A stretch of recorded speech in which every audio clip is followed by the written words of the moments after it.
마이세 그리스도의 좌담 기록.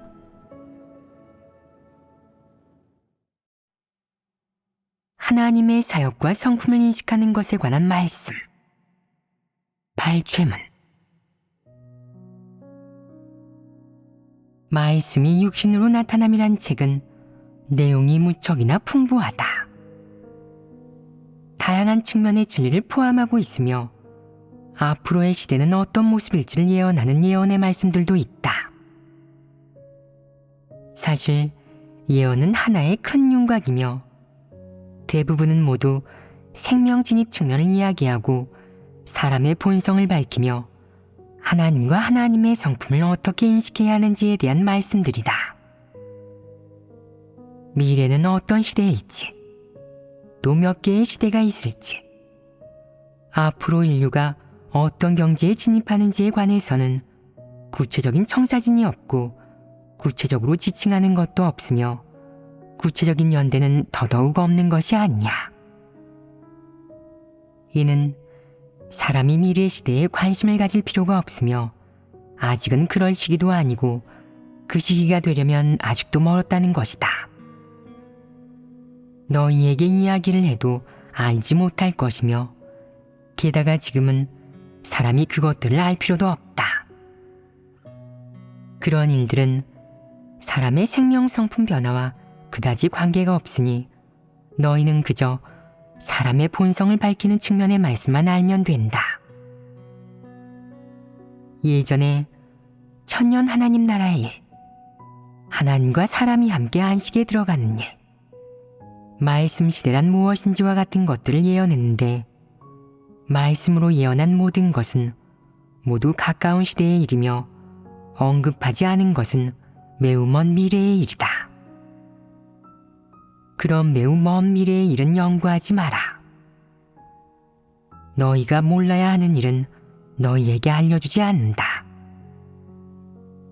너희가 알아야 하는 것은 하나님이 사람에게 나타낸 성품, 말씀으로 드러낸 하나님의 소유와 어떠함, 심판과 형벌로 밝힌 사람의 본성과 같은 하나님으로부터 온 모든 진리이며 그 외에 하나님이 사람에게 알려준 인생의 방향이다. 이는 사람을 구원하는 하나님의 사역이 바로 이런 내용을 중심으로 하기 때문이다. 하나님이 인류 경영 사역 기간에 한 이런 말씀들은 주로 사람을 정복하고 구원하고 사람의 성품을 변화시키는 것을 근본 취지로 삼는다. 지금 이 말씀 시대는 현실의 시대이며 진리가 사람을 정복하고 구원하는 시대이다. 앞으로 말씀은 더 많아질 것이다. 아직 하지 않은 말씀들이 매우 많다.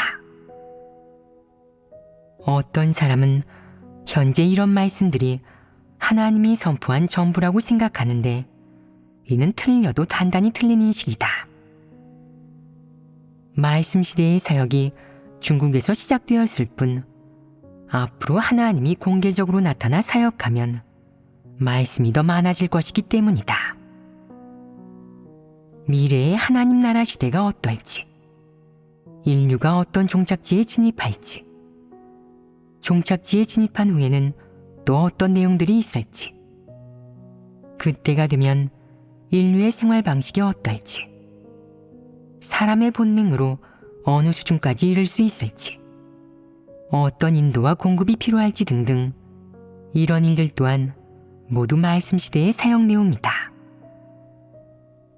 너의 상상과는 달리 말씀이 육신으로 나타남이란 책에 하나님의 만유 포함이 모두 다 담겨 있지는 않다.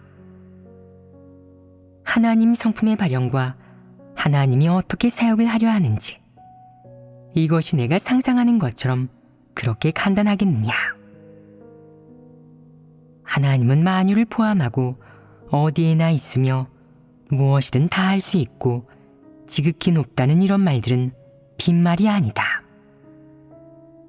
만약 내가 말씀이 육신으로 나타남이란 책이 하나님의 모든 것을 대표하며 이것으로 하나님의 모든 경영을 마무리 짓는다고 말한다면 이는 내가 하나님을 너무나도 작게 본 것인데 이 또한 하나님을 규정한 것 아니겠느냐.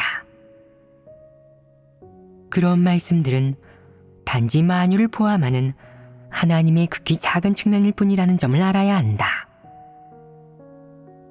전체 종교계가 하나님을 한 권의 성경 속에 규정했는데 지금 너희가 또 하나님을 규정하고 있는 것 아니겠느냐.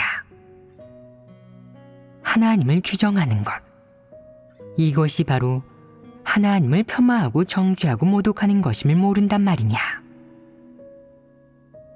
지금 대부분의 사람들이 하나님께서 말세에 하신 말씀은 말씀이 육신으로 나타남에 다 있어요. 더 이상 다른 말씀은 없어요.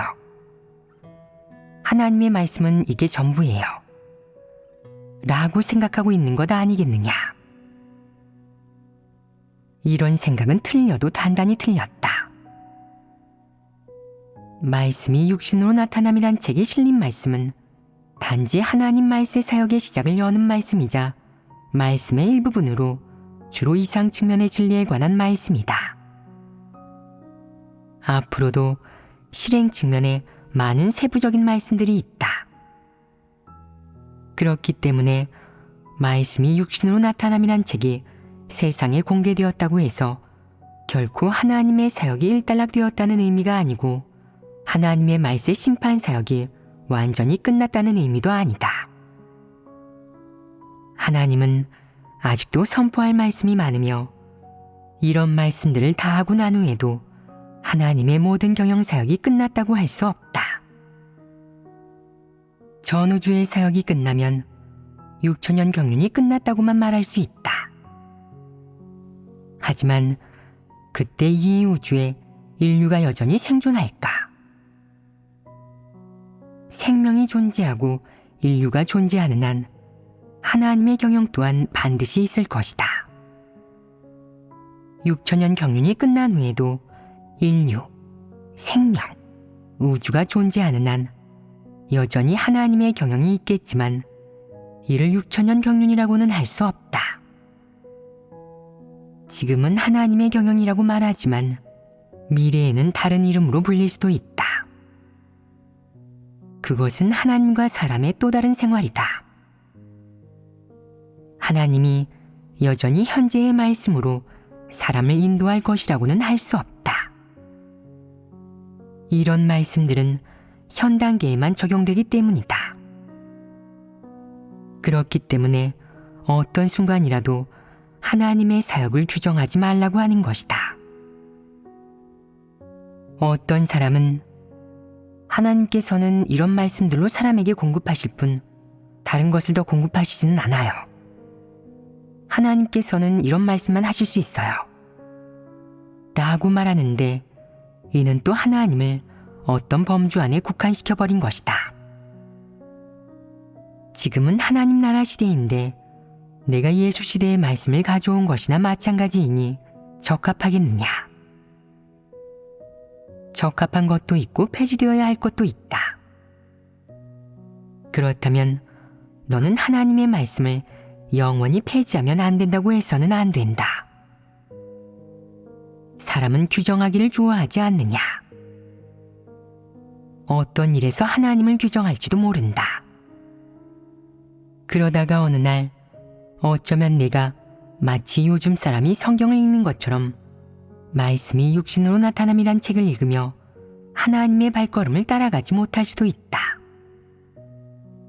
지금이 말씀이 육신으로 나타남을 읽을 최적기이다. 어쩌면 여러 해를 지난 후에 이 말씀들을 다시 읽으면 오래된 책력 같다고 느낄지도 모른다. 새로운 것이 낡은 것을 대체하기 때문이다. 사람의 욕구는 하나님의 사역에 따라 생겨나고 발전한다. 그때 사람의 본성과 사람이 지녀야 할 본능과 속성이 다소 변화했을 것이다. 이 세계가 변한 후 사람의 욕구도 달라진다. 누군가 하나님께서 앞으로도 말씀하실까요? 라고 물으면 어떤 사람은 말씀하실 수 없어요. 말씀시대 사역이 끝났으니까요. 더 이상 다른 말씀을 하실 수 없죠. 다른 말씀이 더 있다면 그건 가짜예요. 라며 규정하는데 이는 또 틀린 것 아니겠느냐. 사람은 모두 쉽게 하나님을 규정하는 잘못을 저지르며 다들 옛것을 지키고 규정하기를 좋아한다.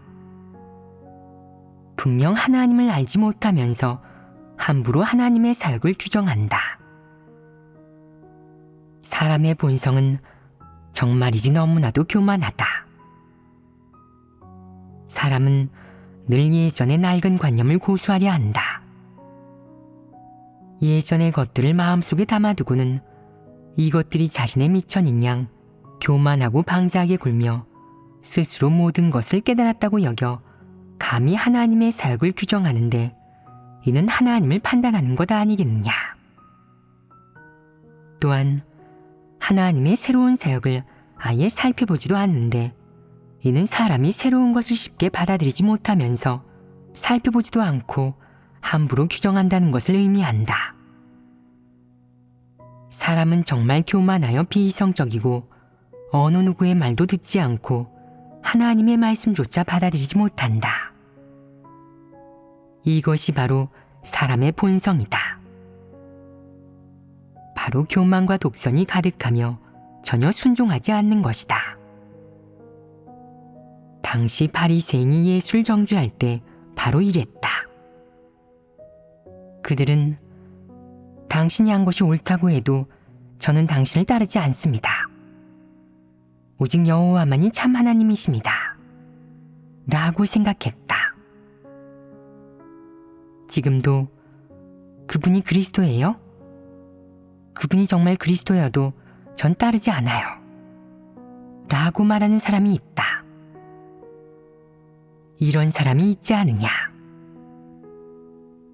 종교계에 이런 사람이 지나치게 많은데 이는 사람이 성품이 지나치게 폐괴되어 이미 구제불능임을 의미한다. 역대 성도 중 모세와 베드로만이 하나님에 대한 참된 인식을 갖고 있었으며 하나님은 그들을 칭찬했다. 하지만 그들이 온전히 하나님을 측량할 수 있었느냐? 그들이 파악한 것 또한 제한적이었으며 그들 자신조차 감히 자신이 하나님을 안다고 말하지 못했다. 진정으로 하나님을 아는 사람은 하나님을 규정하지 않는다. 하나님의 헤아릴 수 없음과 측량할 수 없음을 그들이 인식했기 때문이다. 하나님을 알지 못하는 사람만이 하나님을 규정하기 좋아하고 하나님의 소유와 어떠함을 규정하기 좋아한다. 그들은 하나님에 대한 상상으로 가득 차 있기 때문에 하나님이 행한 것에 관념을 갖기 가장 쉽다. 그렇기 때문에 자기 스스로 하나님을 안다고 생각하는 사람이 가장 심하게 하나님을 대적하는 사람이며 가장 위험한 사람이라고 말하는 것이다.